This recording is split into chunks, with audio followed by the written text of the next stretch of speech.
waa mar kale iyo xubinteennii maxay ku kala duwan yihiin magacayguna waa cabdilatiif cirsi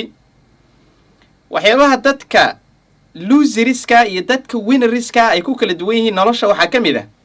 how they see life's challenge siday u arkaan amay u eegaan mashaakilaadka ama caqabadaha ama rafaadka noloshu ay leedahay marka waxaa la yidhahdaa dadka championska ama winnerska caqabadaha noloshu ay ku soo tuurto ama gantaalaha nolosha waxay u arkaan wax ay ku samayn karaan kobac iyo korriimo iyo isbeddel iyo adayg ay ka dareemi karaan bay u arkaan baa la yidhahdaa halka dadka caadiga ah ee afrijka ama loserska ay caqabadaha nolosha ka cararaan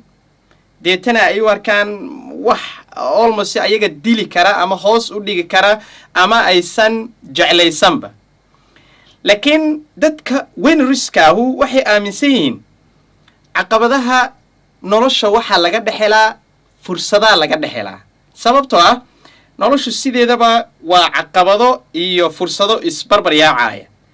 markaad caqabad la kulantid waxay wadataa fursad bay wadataa fursad markaad gacanta ku dhigtina sideedoo kale waxay xambaarsan tahay caqabad baa iyadana baal socota marka dadka winnerskaahu waxayba aaminsan yihiinba mar kastoo caqabaduhu ay badan yihiin ama ay waaweyn yihiin waxaa sidoo kale waaweyn fursaduhuna sidoo kale waa waaweyn yihiin inta badanna dadka winnerska waxaa la yidhahdaa ma jecla waxyaabaha comfortiga ee inta badan ku dhisan damaashaadka iyo deganaanta iyo raaxada ku dhisan ma jeclaa la yidhahdaa sababtoo ah halkaas inta badan fursaduhu ma yaalaan ama fursaduhuba halkaa ma soo aadaan baa la yidhahdaa inta badanna waxay raadiyaan meelay ku dareemaan challenge ama discomfortability meelay ku dareemaan bay inta badan baadi goobaan baa la yidhahdaa taasina inta badan waa sababta ka dhigta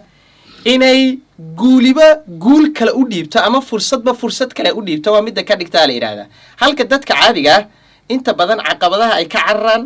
ay ka warwareegaan aanay ku dhiiran riskiga iyo khatarahana sidoo kale ay ka fogaadaan waana sababta keenta weligood halkay joogaan inay iska joogaan inta badanna dadka inay ka dambeeyaan fursadaha noloshana inaanu ka faa'iidaysan dadka winnerska waxaa la yidhahdaa always waxay jecel yihiin waddada adag inay raacaan sababtoo ah waxaa la leeyahay waxay aaminsan yihiin dariiqan adag maanta hadday raacaan finally inuu ku hogaamin karo ama aakhirka inuu geyn karo meel iska easyo nolol simple ah oo wax walba ay markaas ay fudud yihiin bay aaminsan yihiin inay geyn karto halka dadka loserskana ay mar walba door bidaan ama ay jecel yihiin inay raacaan the easy way waddada sahlan oo wax walbaahi ay iska fudud yihiin wax walbaahi aanay u baahnayn fikir badan iyo shaqo badan iyo waqti badan iyo tamar badan aanay u baahnayn finalkana waxay ku hogaamisaa aakhirka inay la kulmaan sidoo kale nolol adag oo tii bilowgii ah oo kale inay la kulmaan marka waa laba marka haddaad inta badan ka wareegto ama ka cararto mashaakilaadka nolosha aakhirkaaga horta waxay noloshaadoo dhan ba laga yaaba inaad noqoto hard life marka hore laakiin haddaad u bareertid challengeska nolosha haddaad u bareertid final waxay kugu hogaamin doontaa easy life thank you so much